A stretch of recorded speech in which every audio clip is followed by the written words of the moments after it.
Hello, everybody. What's going on? This is Andrew, and today I'm going to be playing some Historic. I came across this deck online a few weeks ago, and I saved it because I thought it looked sweet.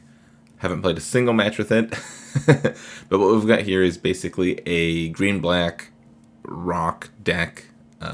Rock is a name that's usually associated with decks like this, where mostly what you do is you just try to disrupt your opponent as much as possible, and then you play some sort of big haymaker to win the game. So we've got a bunch of Thoughtseizes, Inquisitions, Agonizing Remorses, a bunch of spot removal to go with it. We just try to kill all of our opponent's stuff, and then eventually start pushing a Vraska towards ulting, or get a Nissa or an Elder Gargaroth going and just win the game that way. And that's all this deck is. It's pretty straightforward, but there's a lot of cards to it. In the sideboard, you've got more removal if you need to bring removal in. You've got more hand disruption for control decks. You've got some Grafdigger Cages and a Cling to Dust. And then there's a extra Planeswalker in here just in case. And that's it. That's the deck tech. Pretty quick today. So let's hop into a couple matches and see if green-black rock can keep up with the Historic format. All right, let's get into the first match here. I'll play first. We've got some lands and a bunch of Binding the Old Gods against a Lurrus deck. I'm going to keep. I've got a bunch of cheap spells I could find.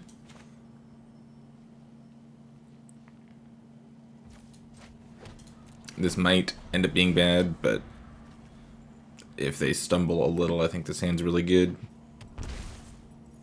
Thoughtseize? Sure.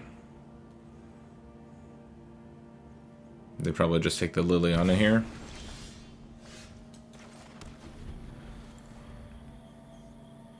Okay, I'm going to be able to kill all their stuff. Now I just need a threat eventually. I didn't expect squirrels in this deck. Usually you don't see squirrels in red decks. This is like the blood anvil deck then. Okay. Okay. They get in for 2.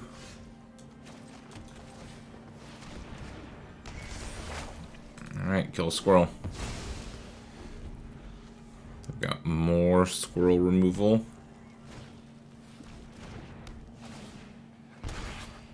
Take some damage. Cry the Carnarium looks pretty good here.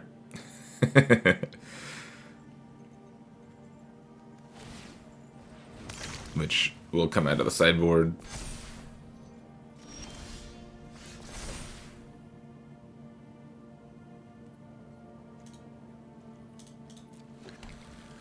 I'm taking the Tomb here instead of the Triome because at this point I want Triomes left in my deck because I might need to... I'd rather draw a land that I can cycle than a land that I can't cycle. It's a little unfortunate that we drew all of the Overgrown Tombs because the Binding the Old Gods can only get basics now. Basics or Triomes. Okay.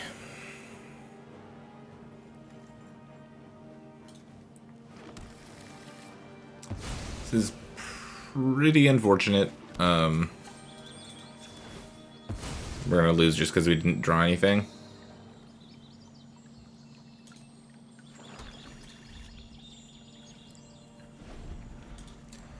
Yeah, we had 4 spells in our hand at the beginning of the game, and we've only drawn lands, and we're gonna lose. Actually, we might still be okay. We'll see. Yeah, I mean...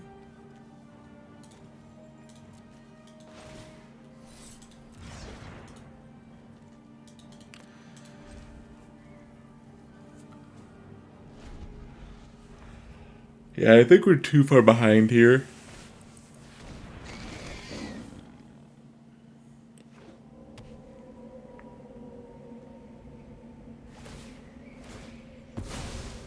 Am I just dead here? Oh, I see. Cool. Well, unfortunately, we drew only lands and we died. We definitely want the Cry the Carnariums.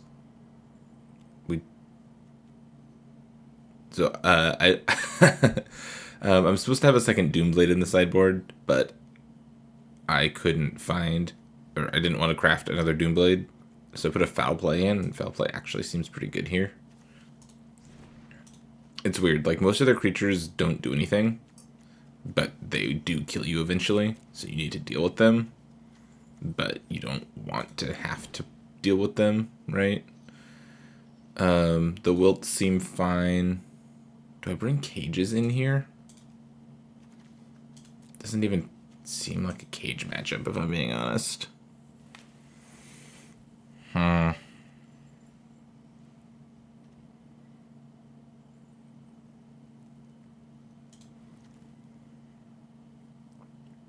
Serulf is really good here. We want Serulf to go off. I think I cut my hand disruption because it doesn't do much.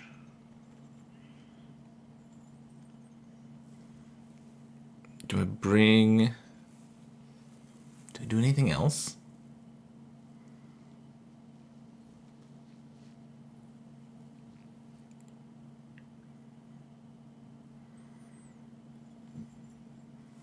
The graveyard hates the next part that I'm not sure about.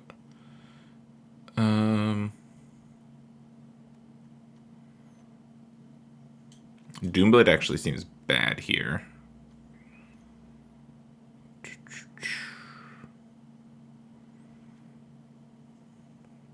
I'm so good at blowing up non-land permanents.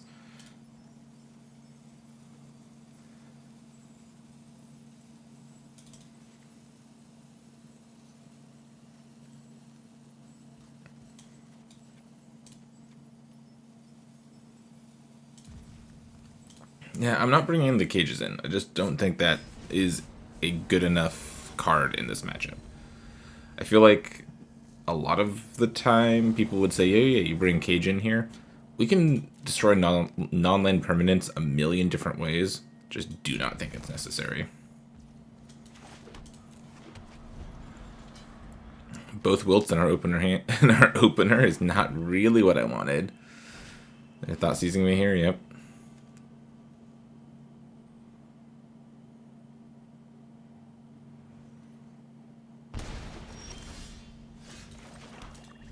I'll cycle a wilt here for sure.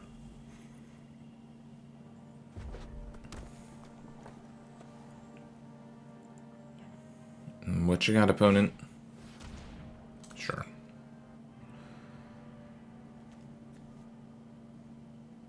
So I cut my thought seizes because I really don't think that taking any of these cards out of their hand matters.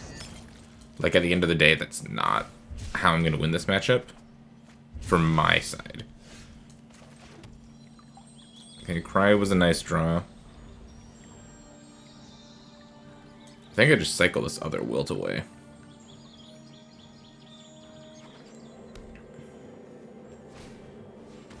Yep, there's Cat.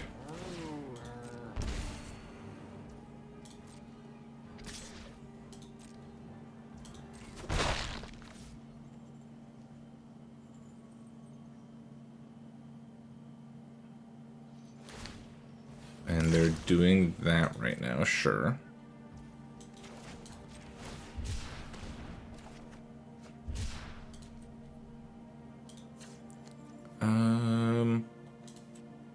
I'll just crack this now. I want to draw a land, so I was thinking about doing something to make sure I can, Uh-oh, I'll just place the Rolf here. To maximize the chances I draw a land next turn to finish that thought. But it ended up not working out. That's fine. There's an argument to be made for not cracking the Fabled Passage yet. to increase your chances of hitting a land just that little bit. Oh, cool. Sorolfa's gonna get to do its thing next turn.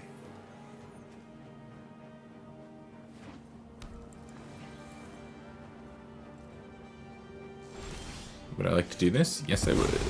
Goodbye, stuff.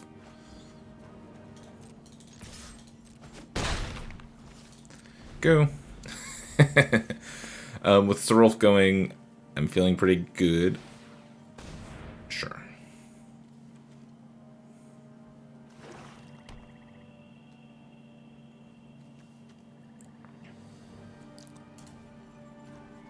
I wonder why they put this on green so early.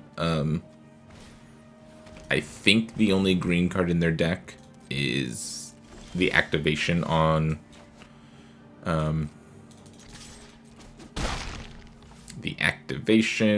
the squirrel. Other than that, they don't have any real green cards.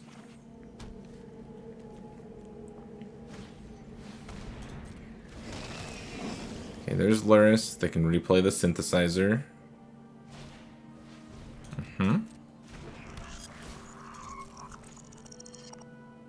There's a deadly dispute.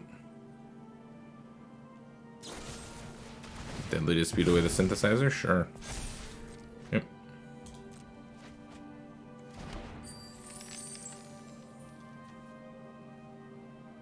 And they have Thoughtseize.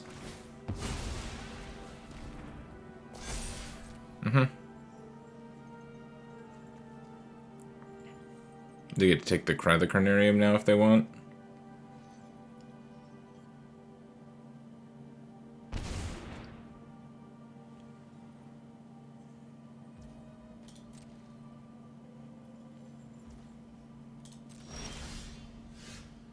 I'm not going to do this turn.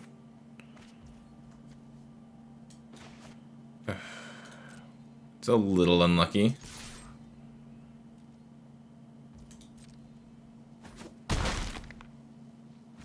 Alright, go.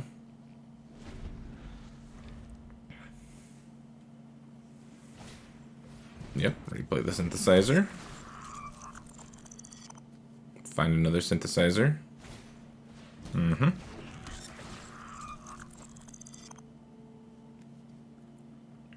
Play an oven. Sure. And what else? They've spent all their mana doing nothing so far.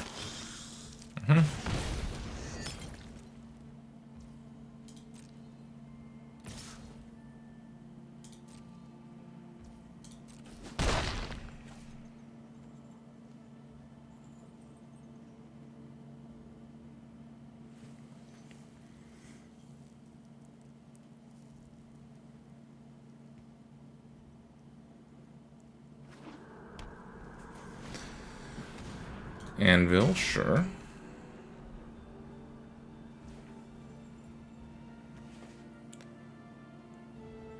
And nothing. So I think I actually pushed the Epicure here.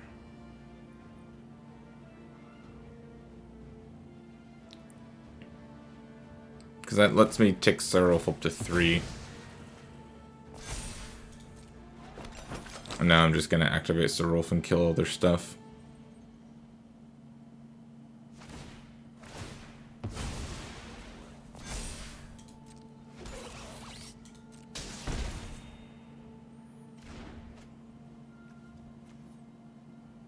Or are they just dead?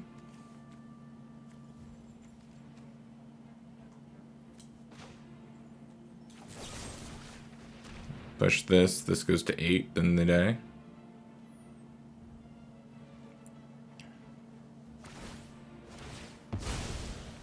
Yep.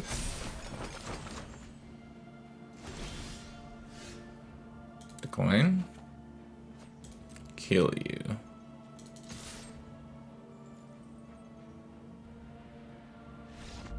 They can't activate the food. They don't have enough mana. Cool. That went well.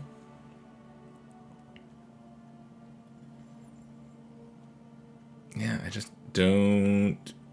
I don't care if they take cards out of my hand. Not really. All of my cards on average are more powerful than their cards.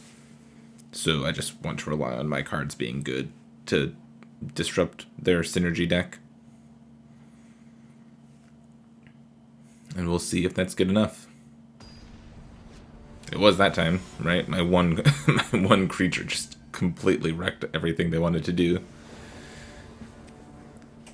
And we'll see if we can replicate that this time.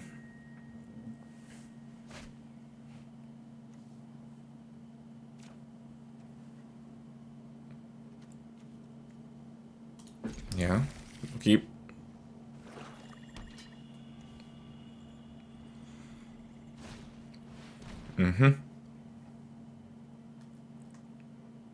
But like, what do they take here? This is a hand of 4 removal spells, basically. Yeah, sure. I was hiding my best card on top of my deck the whole time. Cool. I actually think I play the Cemetery here. Because next turn I want to play Fabled Passage.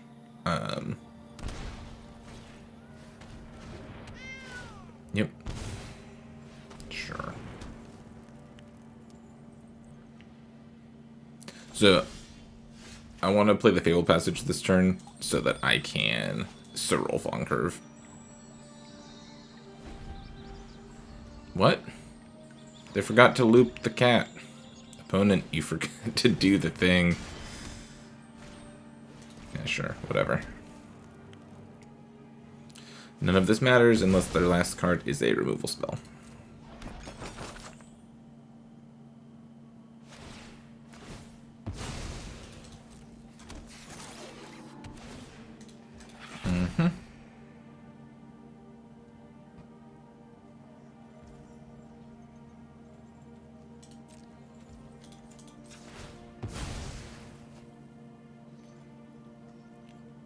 Fetching Swamp here.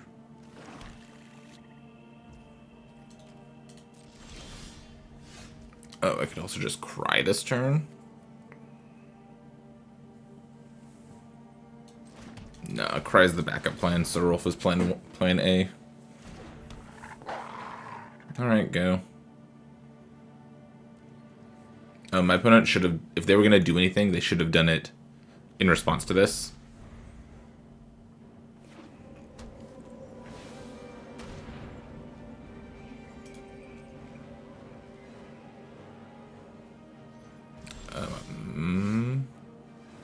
Okay, doesn't look like that worked. That's fine.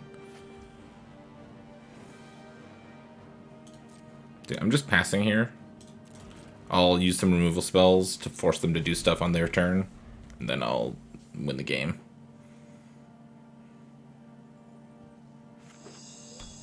Yeah, opponent's flooding. I'm gonna eliminate Lurrus.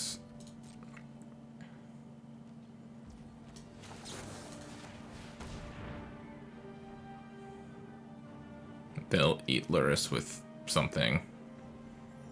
Doesn't matter. Serolf is gonna he's gonna win me the game here.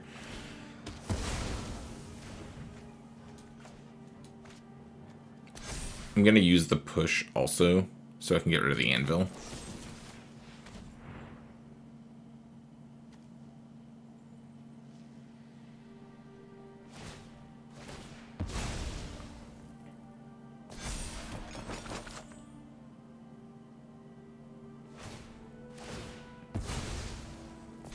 They should loop the cat here if they want to.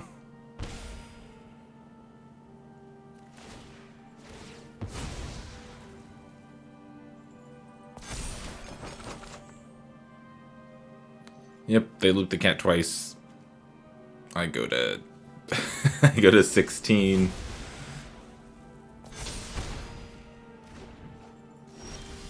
My turn. I'd love to use this ability.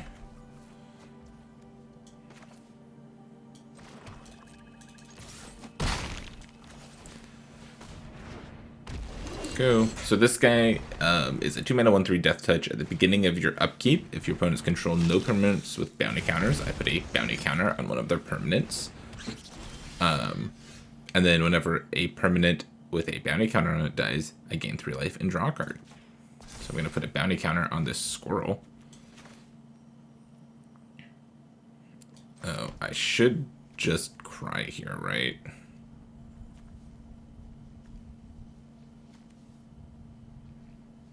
No, I'm just going to binding.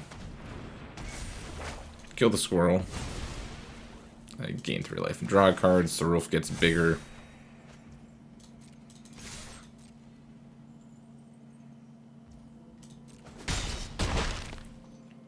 Go. They can cycle blood for something, but we're going to win this game.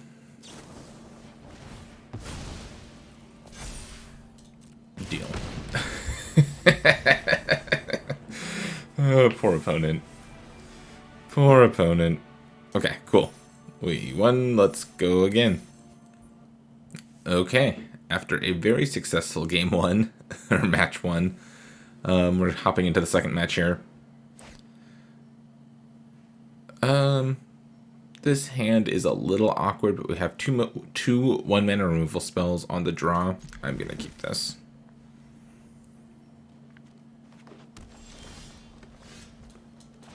Triome on 1 here. Hopefully I can Blood Chief's Thirst something next turn. Oh, some sort of ramp deck. Okay.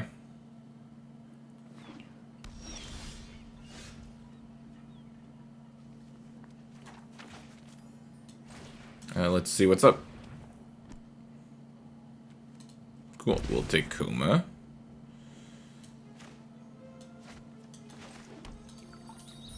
And just do that. This is fetching black.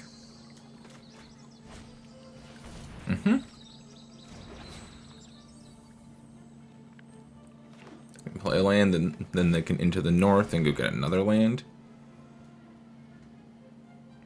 Our opponent has lots of land. Oh, they don't even have a duel to go get?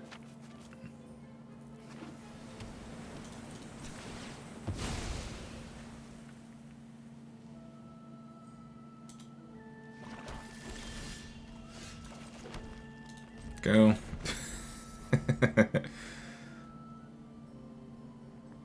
Yeah, it's turn 4. My opponent has access to 7 lands. It's pretty good. They found a Nissa. I protect that which cannot protect itself.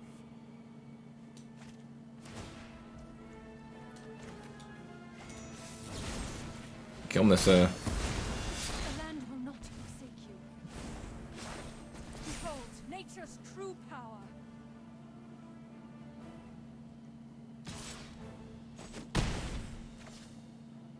And then I think I'll just push plus play Murderous Rider here.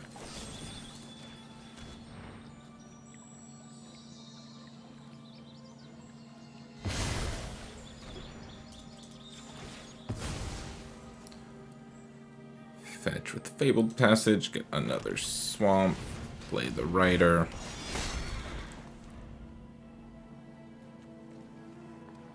Now, my opponent's in a good spot. Anything they draw is a good draw, right? So, like, if they keep drawing Nissas, obviously I might be in a little bit of trouble. But if they don't keep drawing Nissas, things could be good for us. I'd love to find a land here, so I can go Binding plus Fatal Push.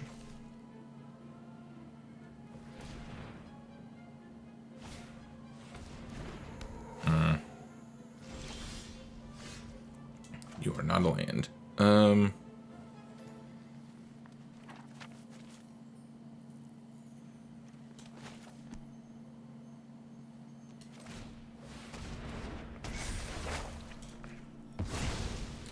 I'll take another hit from the 3/3.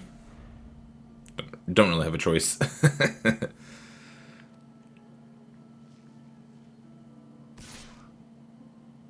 Yep, no blocks. And actually, like, Nis is a great card to ramp into, obviously. But after I kill this, they're going to be just down to 5 lands. The Hydroid Crisis makes sense.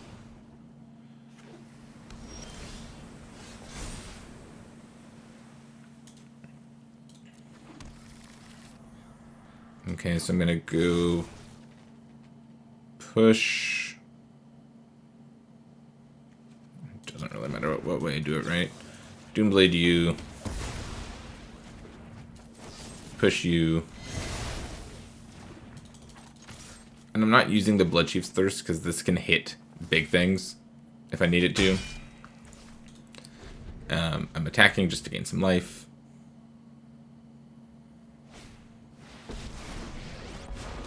Yep, there's Nissa number 3. Opponent's draw has been pretty good. Harness the elements.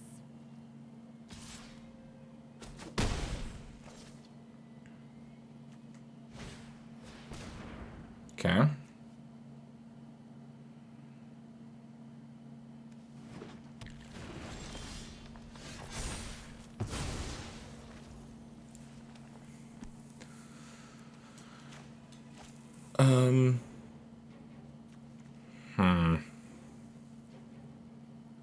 I unfortunately can't kill Nissa here.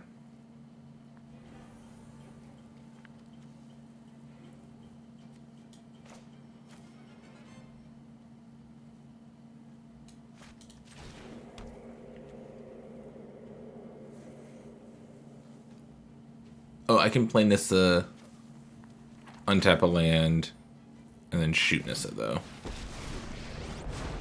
Okay, I'll do that. We are all connected. Be wary of the ground you walk on.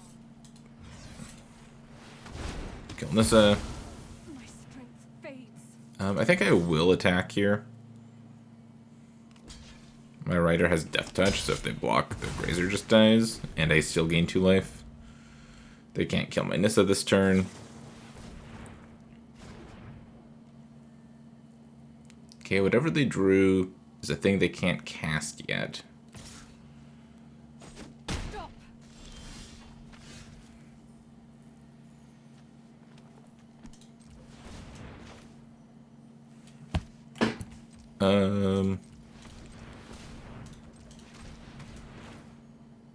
So let's see, we'll go Elder Gargaroth. Untap a land. The land shall conquer you. Attacks.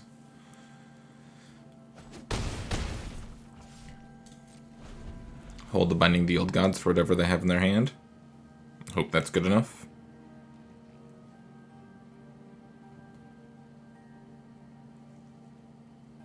If they have a coma... They don't have a coma? What did they draw that they didn't want to do anything with last turn, I wonder?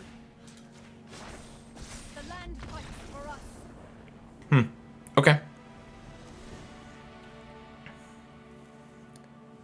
So against them, Vorinclex seems good.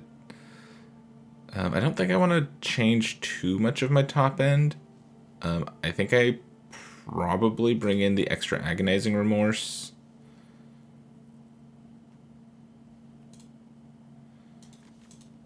Otherwise, my deck's pretty well set up for what they're doing. I just want to like be able to deal with their big stuff. The Duress is good if their hand is Nissa's, but not if their hand is Hydroid Crasis's. But maybe it's better than the Inquisition of Kozilek that I had. Maelstrom Pulse seems fine. Do I want this Liliana to discard a card and give -X/-X? I think so. I think that's better than Vraska. I actually think Vraska's just bad. I'll cut both the Vraskas.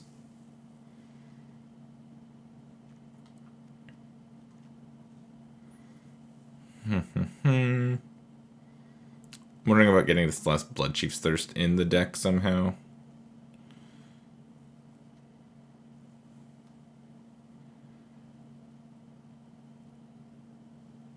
I'm just going to run it back like this and see. I wanted to check how many lands I have. I have 25 lands. I should probably be playing 26.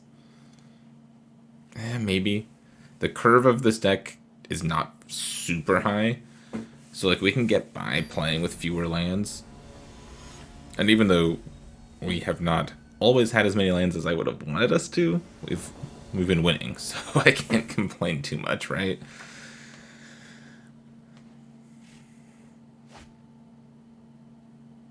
Yeah, I think this hand's pretty good. We don't have any super meaningful disruption, but I don't think it's a hand you mulligan. I do like that we've been thought seized on turn 1, 3 turns in a row in match 1, and we have like 7 hand disruption spells, and we can't find a single one of them. I spoke it into existence. We'll Agonizing Remorse here instead of running out the Cheville. It's much more important to see what they have going on. Looks like they at least have a growth spiral. Oh no, just a couple Hydroid Cracies and an Ugin. Yeah, I'll take Ugin.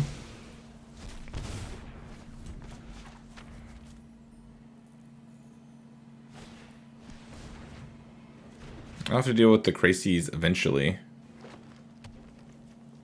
But I definitely think Ugin's the bigger threat. And they found a land. Okay.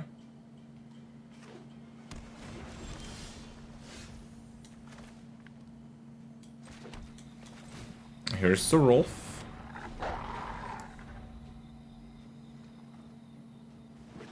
Land and then make a Krasis for 4.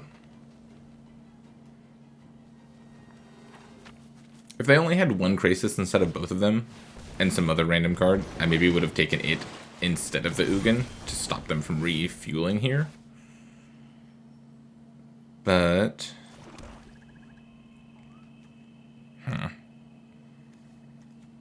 I wanted to just Binding the Old Gods and kill the Krasis and get Sorolf going up.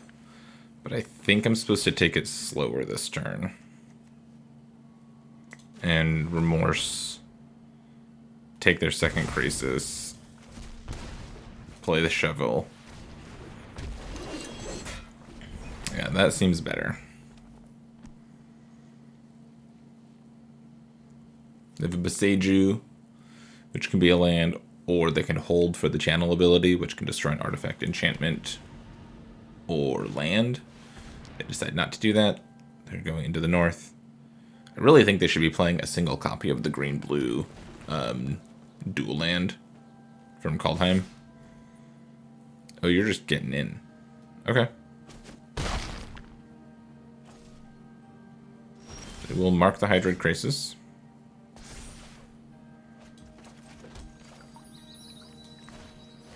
We'll play Binding the Old Gods.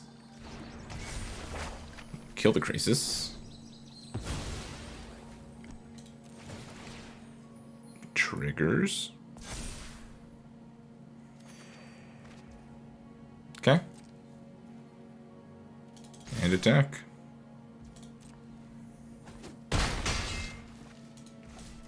You're up. Cool. Growth Spiral, it's not a land.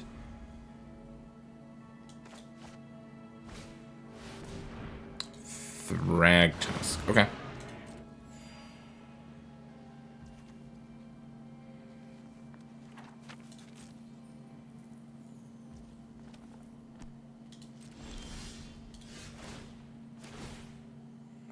I'm not doing the Sorolf thing. I didn't crack the Fable Passage there because I don't have to crack at end step, right? It comes into play, or lands come into play untapped anyways.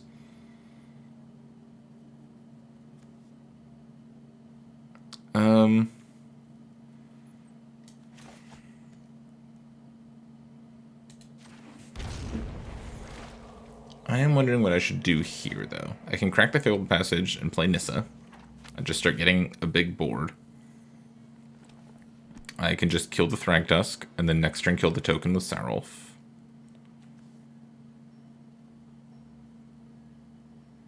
But then that also kills Cheville. I can just do nothing.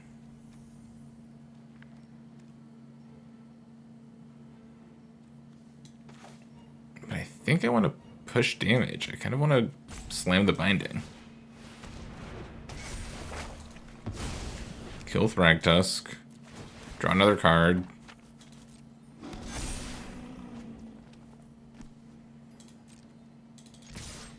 attack with both. They can trade with Shovel if they want.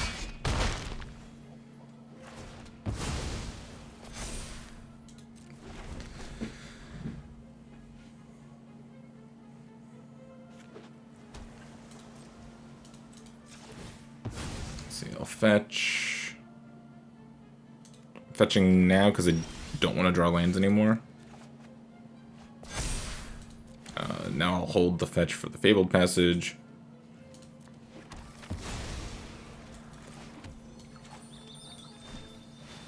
Here's Vorinclex, which means if they draw a Planeswalker or any of their cards,